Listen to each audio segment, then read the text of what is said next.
Hi, welcome back to my YouTube channel. It's Thursday, I think it's the 2nd of September here today in Adelaide, and quite a warm day, about 30 with a hot north wind, and we've got a cool change coming later on, so hence you don't see my normal rugging up. It's quite warm in here where I'm recording this at the moment. So anyway, welcome back. I'm going to talk today, do a bit of a retrospective on my photographic career, because just recently, and probably because I come across a book I have called 50 Years Photographing Australia by Steve Parrish. In fact, I might have even shown it to you once before on here.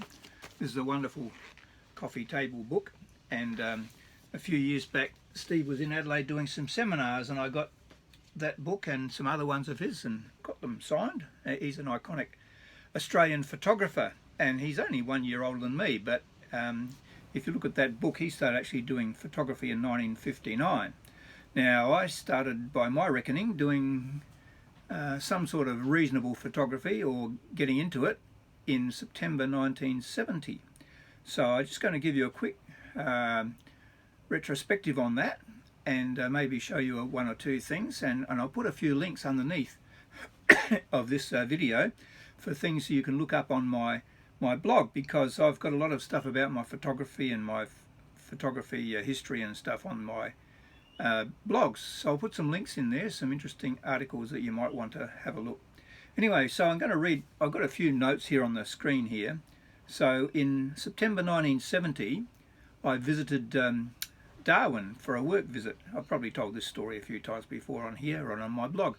However, I had never taken a photo hardly at all before, never fired a shot in anger from a camera, that is. I'd been using guns for a while before that, but anyway, and I got rid of the guns and got a photography to shoot, got a camera to shoot with.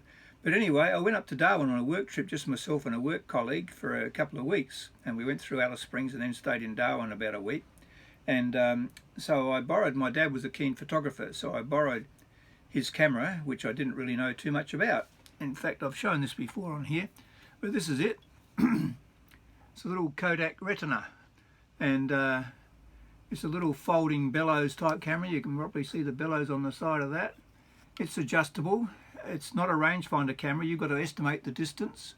It's got f-stops and it's got shutter speeds, and it's got a little trigger here. You've got to wind it on and then trigger that, and then trip the shutter, then wind it on and then trigger that again. It doesn't automatically cock the shutter when you wind it on. And so I didn't have too many clues, but that's what I started my photography with back in 1970.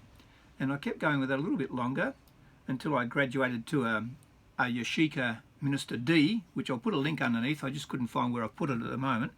A Yashica Minister D 35mm rangefinder camera, and then I graduated to my Spotmatic. And then the rest is history. There's a long line of cameras that you've probably seen me talking about on this YouTube channel.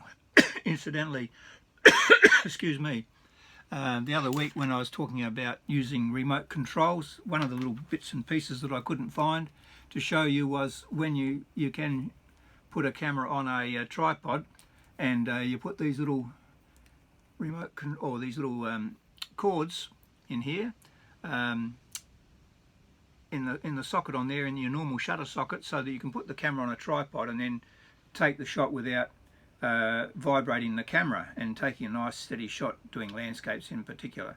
So that's another thing that I forgot to show you what it looks like actually on that video the other week.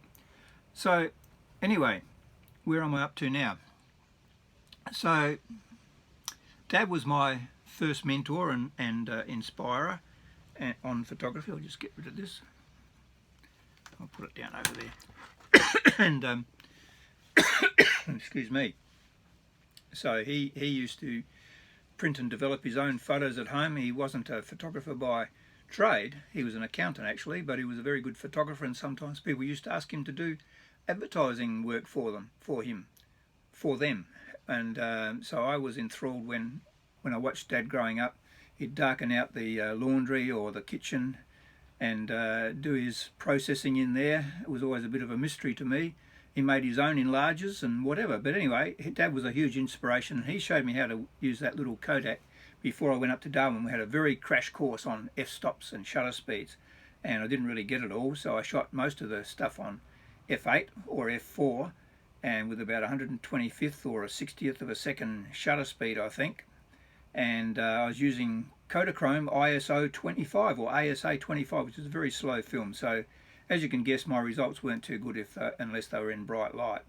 So anyway, that was just a little bit about Dad. He was an amazing character, and I've got other stuff on my blogs about my dad and some of his photography.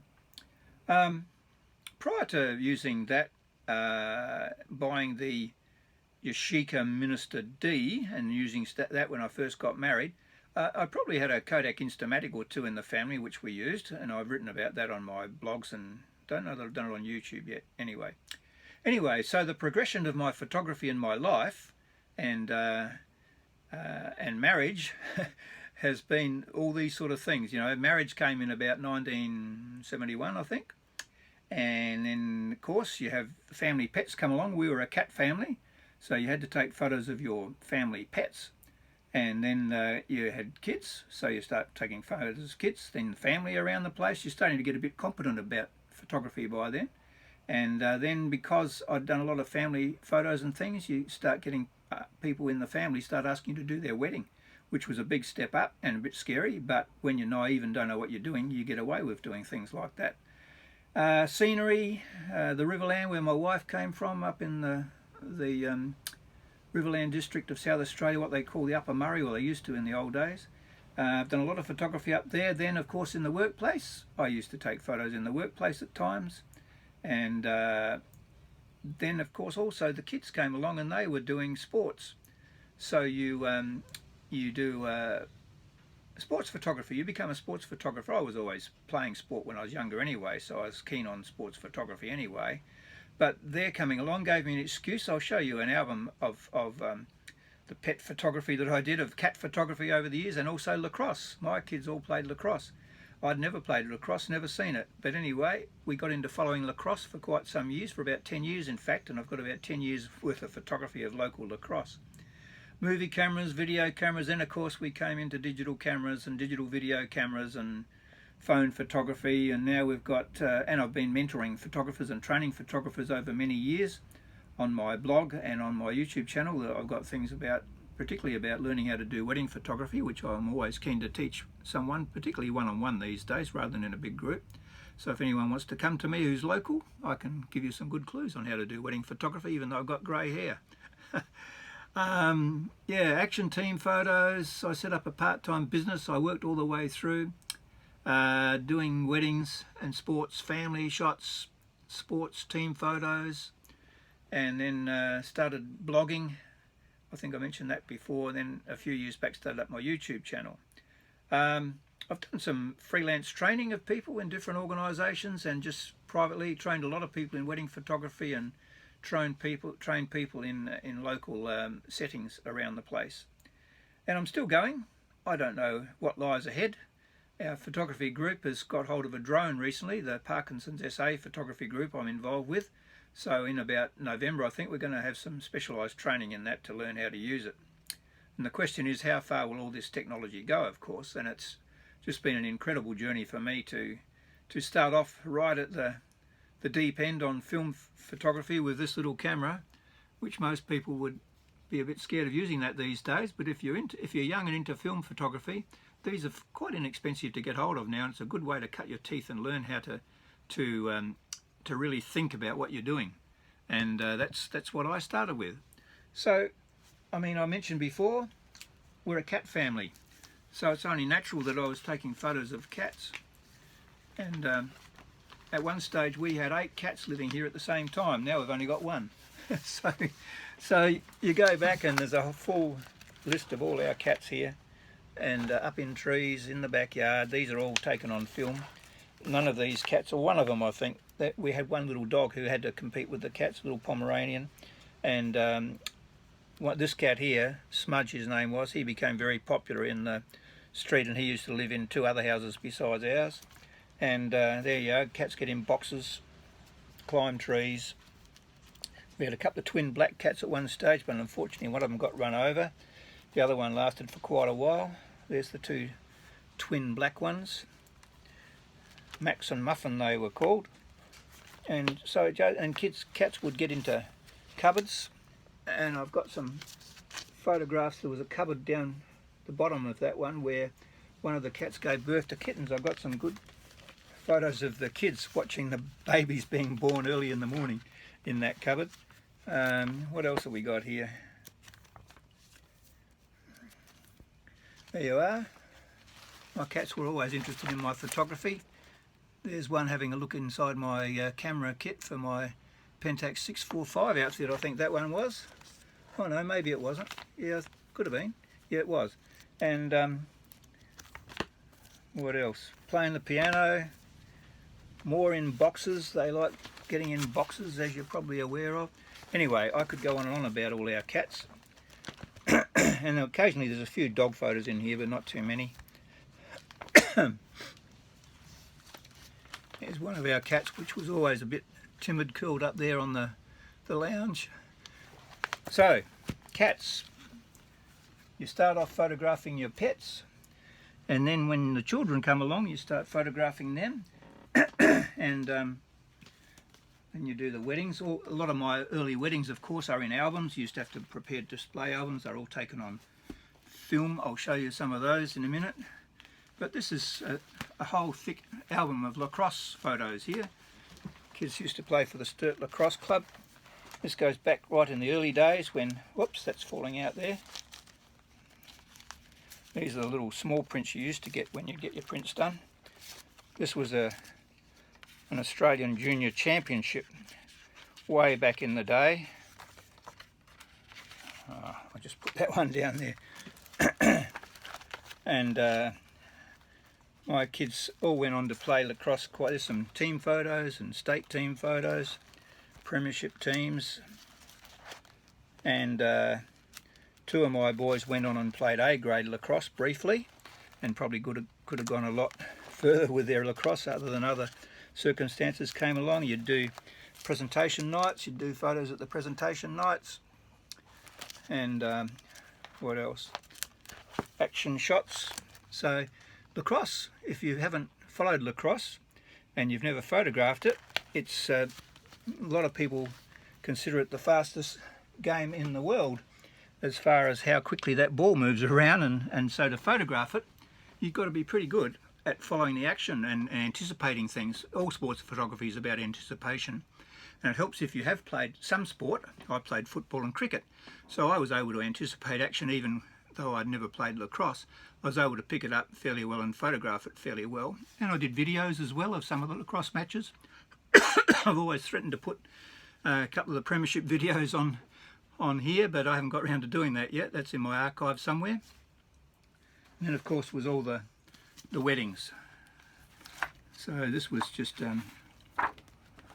these are all taken on film.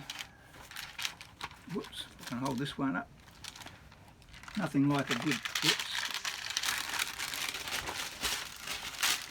Bear with me for a second. I'm screwing all that up.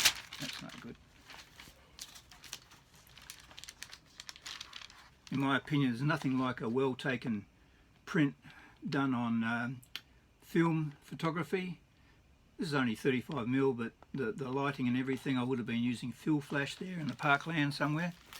Yes, that's all got fill flash on it. They're in the shade. Little kids. I always loved photographing little kids in weddings, and the idea with that is that you have to get down to their level, and any child photography, you're going to get good shots. You're not going to get good shots standing up. You've got to get down and sit on the floor with them and take photos. What else have we got in here?